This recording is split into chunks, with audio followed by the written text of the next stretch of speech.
Welcome to the DTC Sports High School Football Preview Show. Tonight, we're at Smith County High School in Carthage, Tennessee with first-year head coach, Mr. Matt Dyer.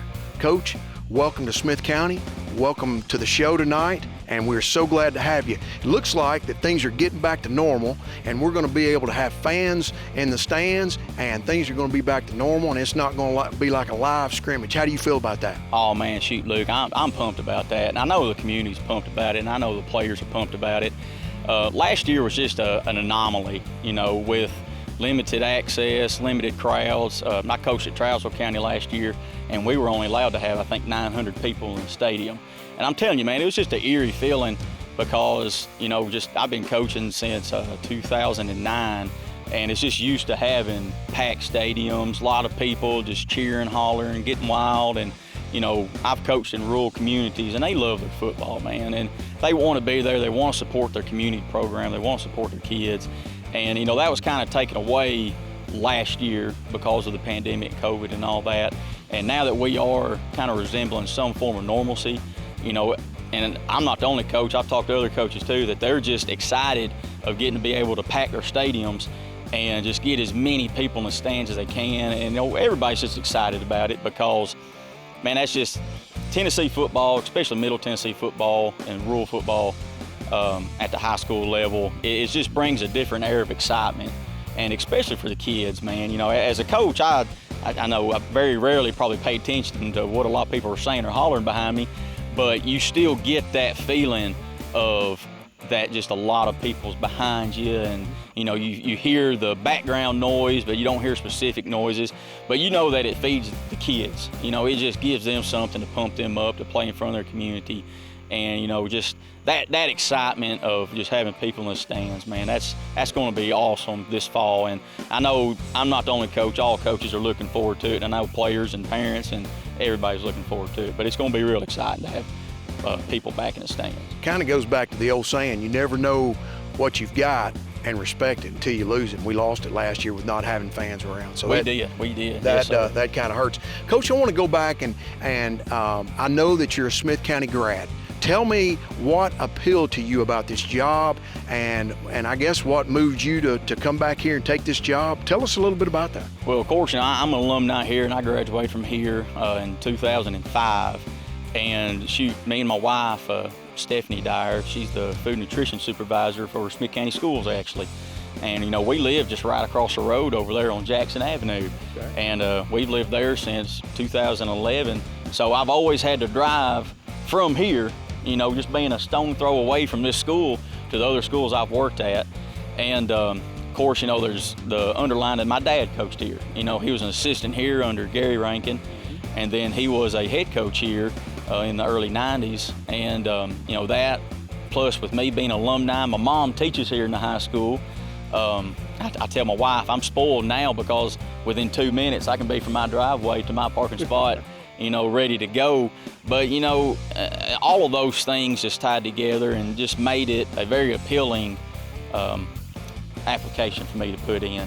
You know, just all those factors, being an alumni and knowing a lot of the people that are still around here. Community and family has a lot to do with what you do, and it's also a factor in when you're happy and when you're around those people that you love and you care about.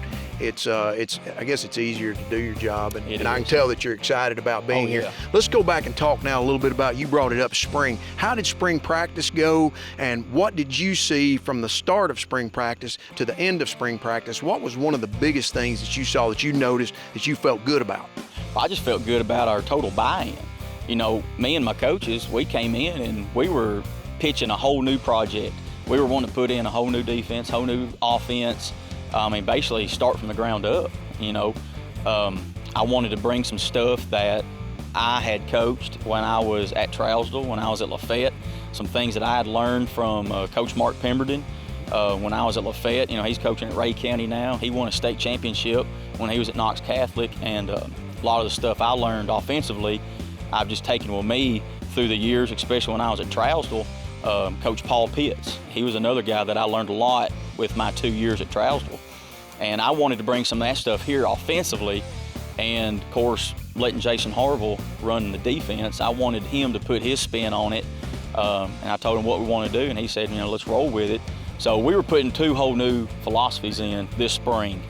And anytime you do that, I mean, that's an undertaking. When you get a group of guys that are a majority freshmen and sophomores, asking them to learn something brand new, something they've never done, it's a challenge for those guys. And me and my coaching staff, we were talking, and we felt like they met that challenge very well in the spring. You know, we kept it very basic, but at the same time, it's a new philosophy, new scheme. But I felt like we handled that very well. The kids bought in. And that's a big thing. If you can get your guys, your players to buy in what you're doing, what you're selling, you will see progress. And we did see progress in the spring. Coach, you're in a new region this year. Talk to us, tell us a little bit about your feelings on that, how that's going to affect your scheduling and maybe some of your play. Tell us about it. Okay.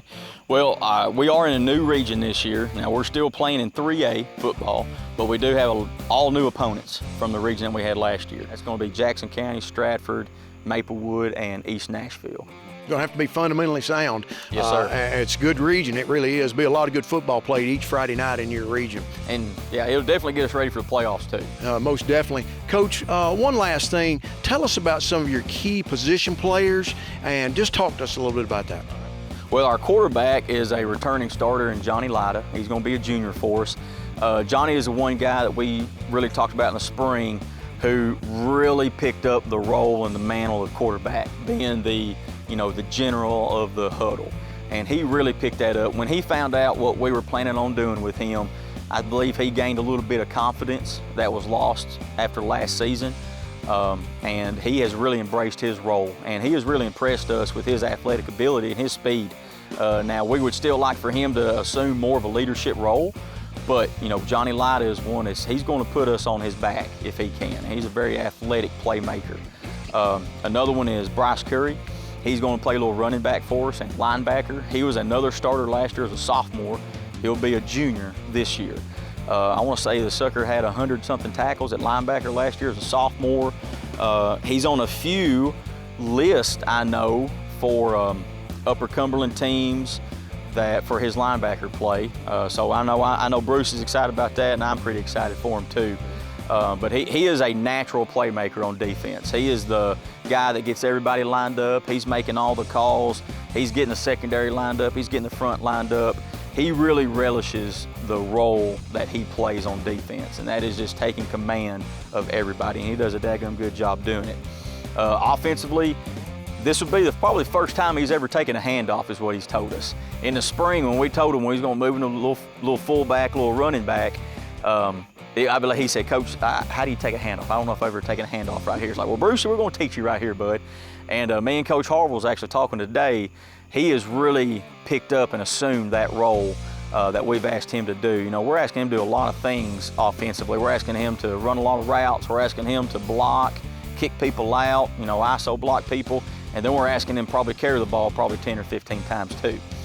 But no, Bryce Curry, man, he's a great kid, and I'm glad that we've got him for another 2 years to lead our defensive backfield as well as probably our offensive backfield. But he does a lot of great things, Bryce Curry does. A couple of other guys, we got a Javi Gaspar. He's going to be probably a starting offensive lineman and defensive lineman. Javi's just a great big old kid, big old sucker, and he moves very well. He's probably 330-something pounds, probably about 6'2", 6'3", but he has very light feet. He moves very well. So offensively, we're looking to try to pull that sucker as much as we can, and on defense, he's going to give people fits as our nose tackle and probably our 3 technique a little bit. But he's another guy that's going to be a heavy hitter in our trenches. Another guy the guys call him Bubba. His name is Jamison Keeley. He's another guy that started last year as a sophomore. He'll be a rising junior. And he's probably one of our smaller linemen, but he still weighs about 230 pounds. So, we do have some big guys. We just got to get them all here at the same time and be consistent in what we do. But Jamison, he's a great kid, great athlete. To be a lineman, he's probably one of the more athletic kids on our team. He's going to play a little guard for us on offense. And then he's also going to be our 3 technique and our 5 technique on defense. And when I say he's an athlete, he plays basketball. The things that Jamison does, you wouldn't believe it, unless you saw it with your own eyes. If I'm correct now, you guys have several guys that play football that are multi-sport athletes. We do. I was actually talking to our baseball coach about it today. We've got about 8 or 9 baseball players that play baseball and football, and we got about 9 or 10, I believe, basketball guys that play football and basketball. And then we've got about 2 or 3 that play soccer and football. Wow. Yeah, so, and we encourage that. We're a smaller school, 3A, and we like to share athletes, and, we want to get guys being able to play multi-sports and get just multiple movements and everything. It just kind of helps them out, and one, you just get to be kids. Play as many sports as you can when you're here, and you get to be a kid. But let's say a couple more guys. Got Jimmy Enoch. He'll be a rising junior. I think this will be his. He started as a freshman and sophomore on the offensive line, so we're looking for him to do some good things for us on offense. And he might have to play a little defense as well too. I don't know, but we'll see. But he's definitely probably going to help us on offense. He's another one of those big suckers. He's every bit of probably 280, 275 pounds, probably about 6'3", 6'4". Luke Dillon, he is a senior. He's one of the few seniors that we have, actually. We've only got about 5 or 6 seniors. But Luke is going to play. We've asked Luke to do a lot of things just because of his skill set and us trying to find, where we need him right now. Whether we got someone getting hurt going down or someone just not being part of the program anymore, we've had to ask him to do a lot of things. And Luke has really picked up on that. When we first started in the spring, we had him playing safety and running back. But the more we got through the summer, we picked up a few more defensive backs. We said, Bubby, you're going to have to play linebacker for us because we don't have a lot of linebackers. He said, yes, sir. And, I know I'm probably leaving out a bunch of other guys, but, like I said, we're young and we're counting on a lot of dudes. It's going to be a true, group team effort this fall. We're not going to have just one superstar that's going to be able to, lead us on any Friday night. It's going to take our full 11, all 10 weeks. But it takes all 11, all 4 quarters. So yes, it's and it sounds like what I kind of heard you say and some things around the community here that you've had a lot of buy-in, and that's huge. It is. And Coach, I want to say thank you so much for allowing us to come and talk to you and be on campus here and be with you. And we look forward to seeing you this fall on Friday nights on the sideline with Smith County High School. We wish you and your team, your staff, the best of luck. Thank you so much, Coach. Look, I appreciate it, man. Yes, Thank sir. you.